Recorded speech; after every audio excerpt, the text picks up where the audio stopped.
அண்மை செய்தி. குவைத்தில் அடுக்குமாடி குடியிருப்பில் நேரிட்ட பயங்கர தீ விபத்தில் 3 தமிழர்கள் ஏற்கனவே உயிரிழந்தனர். தற்போது மேலும் ஒரு தமிழர் பலியாகியிருப்பதாக தகவல் வெளியாகியிருக்கிறது. ஏற்கனவே இதில் 49 பேர் பலியானதில் 40 பேர் இந்தியர்கள் என்பது தெரிய வந்திருக்கும் சூழலில் தற்போது மேலும் ஒரு தமிழர் பலியாகியிருப்பதாக தகவல் வெளியாகியிருக்கிறது. விவரங்களை செய்தியாளர் சோனிமுத்தன் வழங்க கேட்கலாம். சோனிமுத்தன், வணக்கம். மேலும் விவரங்கள் என்னென்ன? வணக்கம். அதாவது குவைத் அடுக்குமாடி குடியிருப்பில் ஏற்பட்ட தீ விபத்தில் ராமநாதபுரத்தைச் சேர்ந்த நபர் ஒருவரும் உயிரிழந்ததாக வந்த தகவலால் அந்த குடும்பத்தினர் அதிர்ச்சியில் விழுந்து கதறி எழும் காட்சிகள் சோகத்தை ஏற்படுத்தி இருக்கிறது.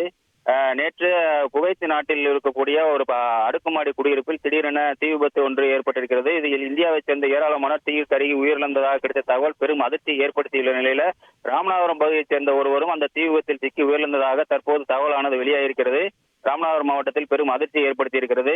ராமநாதபுரம் மாவட்டம் தென்னவனூர் கிராமத்தைச் சேர்ந்தவர் கருப்பண்ணன் ராமு. இவர் பல ஆண்டுகளாக குவைத்தில் தங்கி அங்குள்ள இருக்கக்கூடிய ஒரு சூப்பர் மார்க்கெட்டில் பணிபுரிந்து வருகிறார். இந்த நிலையில் அந்த கட்டிடத்தில் தீ விபத்து ஏற்பட்ட கட்டிடத்தில் இவரும் தங்கியிருந்ததாக தெரிகிறது. இந்த நிலையில அவரது அந்த தீ விபத்தில் ஏற்பட்ட தீ விபத்தில் சிக்கி மூச்சுத்திணறல் ஏற்பட்டு மருத்துவமனையில் அனுமதிக்கப்பட்டதாகவும் சிகிச்சை பலனின்றி தற்போது அவர் உயிரிழந்ததாகவும் அங்கிருந்து இவருடைய கூட உடனிருந்த உறவினர்கள் இறந்து போன கருப்பணன் ராமனுடைய உறவினர்களுக்கு தகவலானது தெரிவித்திருக்கின்றனர்.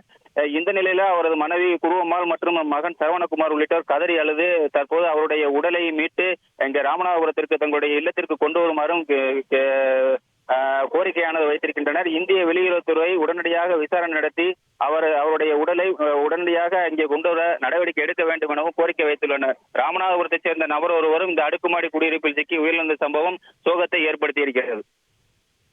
விவரங்களை வழங்கியதற்கு நன்றி சோனிமுத்தன்.